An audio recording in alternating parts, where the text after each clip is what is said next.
Hello farmers, நீங்கள் வீடியோவில் எதை பற்றி பார்க்க போகிறோம்னா அடமா அப்படிங்கிற ஒரு அக்ரோமில் பிராண்டை சேர்ந்த பேரசைடு அப்படிங்கிற ஒரு இன்செக்டிசைடை பற்றி பார்க்க போகிறோம். இதுவும் நம்ம நேற்று பார்த்தா லனிவா மருந்து மாதிரியே பிராட் ஸ்பெக்ட்ரம் இன்செக்டிசைடு தான். அதாவது இதை நம்ம ஸ்ப்ரே பண்ணும்போது புழுக்கள் பூச்சி மேலே படிச்சினாலும் அழிஞ்சிரும், அப்படி படலைனாலும் பயிரோட சாரை உரியும் போதோ அப்படி இல்லைனா அரித்து உண்ணும் போதோ அழிஞ்சிரும்.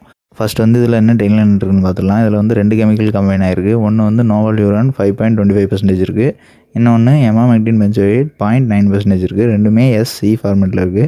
அதாவது ரெண்டுமே கம்பைன் ஆகி ஒரு திக்கான ஒயிட் சொல்யூஷனாக இருக்கும். இது நம்ம தண்ணியில் கலந்த உடனே நல்லாவே கரைஞ்சிரும். நெக்ஸ்ட் இதை பயன்படுத்துகிற மூலிமா என்னென்ன புழுக்கள் பூச்சிகள் கேட்கும் அப்படிங்கிற நம்ம பார்த்துடலாம். ஃபஸ்ட்டு பாட் போரஸ்ன்னு சொல்லக்கூடிய காய் துளைப்பானை கேட்கும். ரெண்டாவது ஸ்டெம் போரஸ்ன்னு சொல்லக்கூடிய தண்டு துளைப்பானை கேட்கும். மூணாவது டொபாக்கோ கேட்டர்பில்லர்னு சொல்லக்கூடிய புகையிலை புழு கேட்கும். நாலாவதாக டைமண்ட் பேக் முத்து, அதாவது DBMன்னு சொல்லக்கூடிய வைர முதுகு அந்த பூச்சி தாக்குதல் கேட்கும். இந்த 4த்துக்குமே இந்த மருந்து நல்ல ரிசல்ட் கொடுக்கும். அதேமாதிரி இந்த மருந்தோட டோசேஜ்னு பார்க்கும்போது 1 லிட்டர் தண்ணிக்கு 1.5 ml பயன்படுத்தணும். அதாவது சராசரியாக ஒரு ஏக்கருக்கான பரப்பளவில் 200 லிட்டர் மருந்து இலைவெளி தெளிவுக்கு தேவைப்படுது. அப்படிங்கிற பட்சத்தில் இந்த மருந்தை நம்ம 300 ml பயன்படுத்தணும் 200 லிட்டர் தண்ணிக்கு. அதேமாதிரி இந்த மருந்து ஸ்பெசிஃபிக்காக புழுக்களுக்காகவே பயன்படுத்தக்கூடிய மருந்து தான். எந்த வகையான பயிர்களாக இருந்தாலும் புழுக்கள் தாக்குதல் ஏற்பட்டிருக்கக்கூடிய நிலையில் இருந்துச்சுன்னா அதுக்கு நம்ம அந்த புழுக்கள் அழிக்கிறதுக்கு பயன்படுத்தலாம். எந்த ஸ்டேஜில் பயன்படுத்தணும்னு பார்க்கும்போது புழுக்கள் ஆரம்ப நிலை தாக்குதலில் இருக்கும்போது மட்டும்தான் பயன்படுத்தணும். ரொம்ப சிவியர் ஸ்டேஜாக இருந்துச்சுன்னா இந்த மருந்து 100% ரிசல்ட் கொடுக்காது. இது இனிஷியல் இன்ஃபெஸ்டேஷன், அதாவது ஆரம்ப நிலை பரவலில் இருக்கக்கூடிய புழுக்கள் தாக்குதலுக்கு மட்டும்தான் நம்ம பயன்படுத்தணும். இப்போ கத்திரி பயிர்னாலும் சரி, வெண்டை பயிர்னாலும் சரி, பாகற்காய் பயிர்னாலும் சரி, பச்சை மிளகாய் பயிர்னாலும் சரி, எந்த வகையான காய்கறி வகை பயிரோ எல்லாம் பூ வகை பயிரோ புழுக்கள் தாக்குதலுக்கு நம்ம ஸ்பெசிஃபிக்காக பயன்படுத்துகிறோம் இந்த மருந்து. அப்படின்னா ஒரு செடிக்கு 1லேருந்து 5 புழுக்களுக்குள்ளான நிலையில் புழுக்கள் காணப்பட்டுச்சுன்னா மட்டும்தான் இந்த மருந்து ரிசல்ட் கொடுக்கும். அதற்கு மேலே இருக்கக்கூடிய பட்சத்தில் புழுக்கள் பரவலே ரொம்பவே தீவிரமாயிரும். ஸோ அதுக்கு இந்த மருந்து 100% ரிசல்ட் கொடுக்காது. ஸோ முடிஞ்ச அளவு ஸ்டார்டிங் ஸ்டேஜ்லேயே இந்த மருந்தை பயன்படுத்த பாருங்கள். ஸ்டார்டிங் ஸ்டேஜ்னால் எக்கனாமிக்கல் லாஸ், பயிர் சேதம் ஏற்படுறதோ எல்லாம் மகசூல் இழப்பு ஏற்படுறதோ நம்ம தவிர்த்திடலாம். அதேமாதிரி நம்ம புழுக்களுக்குன்னு பயன்படுத்தும் போது இளம் புழுக்களாக இருந்தாலும் சரி, முதிர்ச்சி அடைந்த புழுக்களாக இருந்தாலும் சரி, இருவேறு நிலையில் இருக்கக்கூடிய புழுக்களையுமே இது கட்டுப்படுத்தும்.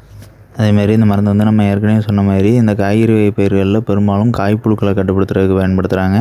இது இல்லாமலும் பூ வகை பயிர்களில் மொட்டுப்புழுக்களை கட்டுப்படுத்துறதுக்கு பயன்படுத்தலாம். இது இல்லாமல் பல வகை பயிரான மாதுளை, சப்போட்டா, கொய்யா இந்த மாதிரியான பயிர்கள்லையும் ஏற்படக்கூடிய காய்ப்புழுக்களை கட்டுப்படுத்துறதுக்கு இந்த மருந்து பயன்படுத்தலாம்.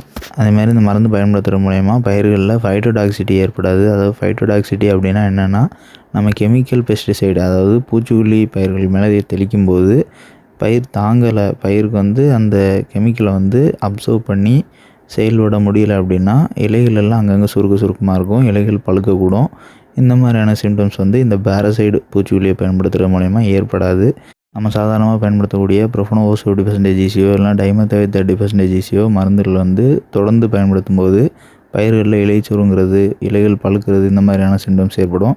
இந்த மாதிரியான சிம்டம்ஸ் எல்லாம் நம்ம இந்த பேரசைடு மருந்து பயன்படுத்துகிற மூலயமா ஏற்படாது. அதேமாதிரி இந்த மருந்து எல்லா வகையான பூச்சிகளிலூடையும் சரி, பூஞ்சான குழிகளோடையும் சரி, நுண்ணூட்ட சத்து மருந்துகளோடையும் சரி சேர்த்து பயன்படுத்தலாம். இதனால் பயிர்களுக்கு எந்த ஒரு பாதிப்பும் ஏற்படாது.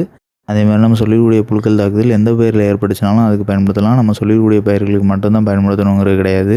அது எந்த வகையான பூ வகை பயிராக இருந்தாலும் சரி, காய் வகை பயிராக இருந்தாலும் சரி, பழ வகை பயிராக இருந்தாலும் சரி, எண்ணெய் வித்து பயிராக இருந்தாலும் சரி, இல்லைனா தானிய வகை பயிராக இருந்தாலும் சரி, இது எல்லாத்துக்குமே நம்ம சொல்லிக்கூடிய புழுக்கள் தாக்குதல் ஏற்பட்டுச்சுன்னா நம்ம இந்த மருந்தை பயன்படுத்தி புழுக்களை அழிச்சிடலாம். அதேமாதிரி இந்த மருந்தோட ப்ரைஸ்ன்னு பார்க்கும்போது 1/4 லிட்டரோட ப்ரைஸ் 500 ரூபாயிலேருந்து 600 ரூபாய்க்குள்ளான விலையிலையும், 1/2 லிட்டரோட ப்ரைஸ் 800 ரூபாயிலேருந்து 900 ரூபாய்க்குள்ளான விலையிலையும், 1 லிட்டரோட ப்ரைஸ் 1800 ரூபாயிலேருந்து 2000 ரூபாய்க்குள்ளான விலையிலையும் ஸ்டோரில் அவைலபிளாக இருக்குது. தேவைப்படுறவங்க தேவைக்கேற்ற அளவில் வாங்கி பயன்படுத்திக்கலாம். அதேமாதிரி இந்த வீடியோவில் டவுட் இருந்துச்சுன்னா கமெண்ட் பண்ணுங்கள். இந்த மாதிரி வேறு எந்த மருந்தை பற்றியாவது தெரிஞ்சுக்கணும்னு நினச்சிங்கன்னா அந்த மருந்தோட பேரையும் கமெண்ட் பண்ணுங்கள். அதேமாதிரி இந்த வீடியோ யூஸ்ஃபுல்லாக இருந்துச்சுன்னா லைக் பண்ணிட்டு யூஸ்ஃபுல்னு கமெண்ட் பண்ணுங்கள். அதனால் நீங்கள் லைக் பண்ணுற மூலயமாவும் யூஸ்ஃபுல்னு கமெண்ட் பண்ணுற மூலயமாவும் இந்த வீடியோ இதேமாதிரி விவசாய சம்பந்தமான வீடியோக்கள் பார்க்குறவங்களுக்கு சஜஷனில் போய் காட்டும். அப்படி காட்டிச்சுன்னா அவங்களுக்கும் இந்த வீடியோ யூஸ்ஃபுல்லாக இருக்கும். ஸோ இந்த வீடியோ யூஸ்ஃபுல்லாக இருந்துச்சுன்னா லைக் பண்ணிட்டு யூஸ்ஃபுல்னு கமெண்ட் பண்ணுங்கள். அதேமாதிரி இதேமாதிரி நம்ம போகிற எல்லா விவசாய சம்பந்தமான வீடியோக்களையும் தொடர்ந்து பார்க்கணும்னு நினச்சிங்கன்னா நம்ம சேனலை சப்ஸ்கிரைப் பண்ணிட்டு பக்கத்தில் கூடிய நோட்டிஃபிகேஷன் செஞ்சு ஆள்னு கொடுத்துங்க. அப்போ நம்ம போகிற எல்லா வீடியோ உடனே உங்களுக்கு நோட்டிஃபிகேஷனாக வந்து சேரும்.